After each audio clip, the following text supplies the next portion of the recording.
So இன்றைக்கு எல்லா நாடுகளிலும் இருக்கக்கூடிய பெரிய ஒரு துன்பம், மோசமான ஒரு விஷயம் என்றால் இந்த சைல்டு அபியூஸ் என்று சொல்லலாங்க. சைல்டு அபியூஸ் என்பது ஒரு குழந்தையோட உடல் அல்லது மனசு அல்லது பாலியல் நலனுக்கு பாதிப்பை ஏற்படுத்தும் எந்த ஒரு செயலையும் குறிக்கக்கூடியது அந்த சைல்டு அபியூஸ் என்பது.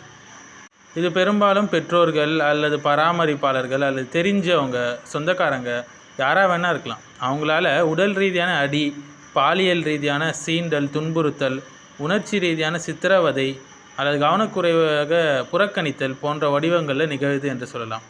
ஃபிசிக்கல் அப்யூஸாக கூட அது இருக்கலாம், இல்லை செக்ஷுவல் அப்யூஸாக இருக்கலாம். அடுத்து எமோஷ்னல் அப்யூஸாக கூட அது இருக்கலாம், இல்லை நெக்லெக்டாக கூட இருக்கலாங்க. ஃபிசிக்கல் அப்யூஸ்னால் அடிப்பது, உதைப்பது, தூக்கி வீசுவது, குழந்தையை காயப்படுத்துறது. செக்ஷுவல் அப்யூஸ்னால் குழந்தையை தவறான பாலியல் செயல்களில் ஈடுபடுத்துறது. எமோஷ்னல் அப்யூஸ்னால் குழந்தையை திட்டுறது, பயமுறுத்துறது, மிரட்டுறது அல்லது அன்பை மறுத்து மன ரீதியாக சித்திரவதை செய்கிறது. நெக்லெக்ட்னால் புறக்கணிப்பு, அதாவது உணவு கொடுக்காம, கல்வி கொடுக்காம, போதிய மருத்துவ கவனிப்பு தராமல் பாதுகாப்பற்ற சூழலில் விடுவது. ஸோ இதற்கான எச்சரிக்கை அறிகுறிகள் என்னன்னு பார்த்தீங்கன்னா, காயம் அல்லது தழும்புகள், குழந்தைகள் எப்போ பார்த்தாலும் அதிக பயத்தோடு இல்லை கவலையோடு இருப்பது, அதோடைய பழக்க வழக்கங்களில் திடீர் மாறுபாடு ஏற்படும், யாராவது தொட்டாலே அதை கண்டு பயப்படும். இது எல்லாமே இதற்கான எச்சரிக்கை அறிகுறிகள் என்று சொல்லலாங்க. ஸோ இதற்கான சொல்யூஷன் இஸ்லாம் நமக்கு கொடுக்குதுங்க. சைல்டு அபியூஸை இஸ்லாம் மறுக்குது. மேலும் அதற்கான சொல்யூஷன்ஸை இஸ்லாம் நிறையவே கொடுக்குதுங்க. அதில் முக்கியமான விஷயம் என்றால் என்னென்னா, குழந்தைகளுக்கு எது குட் டச், பேட் டச் என்று சொல்லித்தர வேண்டும். அவங்களுடைய பேச்சை கவனமாக ஃபஸ்ட்டு கேட்கணும். எப்போ பார்த்தாலும் நீ போ வேலையை பாரு அப்படின்னு சொல்லக்கூடாது. சந்தேகத்துக்கு இடமான நபர்களிடமிருந்து குழந்தையை பாதுகாப்பாக வைத்திருக்கணும். இஸ்லாத்தில் குழந்தை அல்லாஹ் நமக்கு கொடுத்த அமானத்துங்க. அதை சரியான முறையில் நம்ம ஒப்படைக்கணும். அவர்கள் பெற்றோர்களுடைய சொத்து கிடையாது, மாறாக அல்லாஹ் கொடுத்த ஒரு அமானிதம். ஸோ குழந்தைகள் ஒரு அமானிதம். ஸோ அவர்களை பாவத்திற்கு பயன்படுத்துவது அல்லாஹ்வுக்கு செய்யக்கூடிய ஒரு ஹியானத்தாகும். மேலும் உங்கள் உயிரையும் ஒருவரின் உயிரையும் அழிக்காதீர்கள் என்று அல்லாஹ் சொல்கிறான். அல்லாஹ் மிக கருணையாளனாக இருக்கிறான். உணவுக்காக பயந்து, பொருளாதாரத்துக்காக பயந்து உங்கள் குழந்தைகளை கொல்லாதீர்கள் என்று அல்லாஹ் சொல்கிறான். சூரத்துல் இஸ்ராவுடைய 31வது ஆயத்து. ஸோ குழந்தைகளை கொல்வது அந்த காலத்தில் இருந்த ஒரு மோசமான நடைமுறையாக இருக்குது. அதை அல்லாஹ் எச்சரிக்கிறான். உடல் ரீதியான, ஆன்மா ரீதியான, நெறிமுறை ரீதியான கொடுமைகள் எல்லாமே இதில் அடங்கும் என்று சொல்லலாங்க. மேலும் நபி ஸல்லல்லாஹு அலைஹி வஸல்லம் சொல்லியிருக்காங்க, திர்மிதியில் வரக்கூடிய ஹதீஸ், எங்களுடைய இளைஞர்களுக்கு கருணை காட்டாதவர்களும் எங்களில் ஒருவன் அல்ல என்று சொல்லியிருக்கிறாங்க.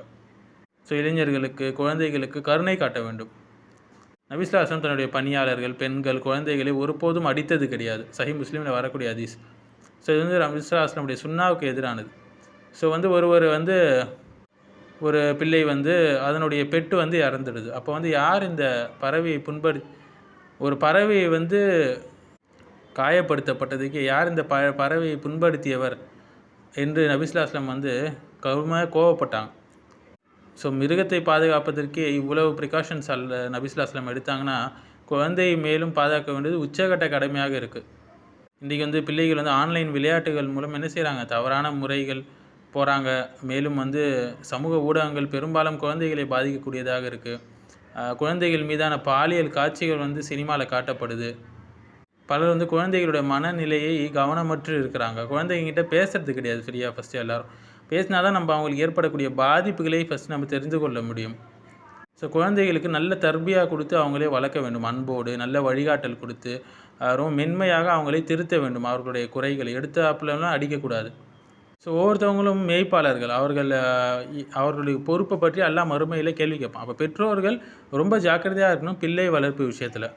குழந்தைகளை ஒரு சமுதாயம் பாதிக்குது என்றால் அவங்க என்ன சுதந்திரம் பேசினாலும் அது ஒரு ஒழுக்கம் இல்லாத சமுதாயம் தாங்க. ஸோ எந்த சூறா இந்த சைல்டு அபியூஸ்க்கு தக்க ஒரு பதிலடியை, மறுப்பை கொடுக்குறது என்று நம்ம பார்த்தோம்னா, நிறைய சூறாக்கள் இருக்குது அல் குரானில். அது குறிப்பாக சொல்லணும் என்று சொன்னால் சூரத்துல் அஹ்ஸாப் என்று சொல்லலாம். சூரத்துல் நிசா சொல்லுது, நிறையவே பேசுது. மேலும் சூரத்துல் கஹஃப் கூட சொல்லுது. ஸோ முதலாவது நம்ம சூரத்துல் நிசாவில் நம்ம பார்க்கலாம். குழந்தைகள் ஒரு அமானத் என்று அல்லாஹ் சுப்ஹானஹு வ தஆலா சொல்கிறான் 9வது ஆயத்தில்.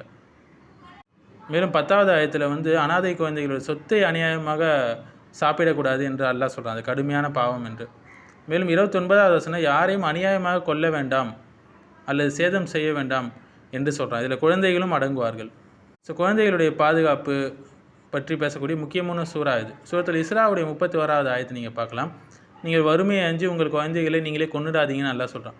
ஏன்னா பண்டைய காலத்தில் இந்த இன்ஃபான்டிசைடு இருந்தது, இன்றைக்கு வரைக்கும் இருந்தது, ஒரு 50 நூற்றாண்டுகளே இருந்தது.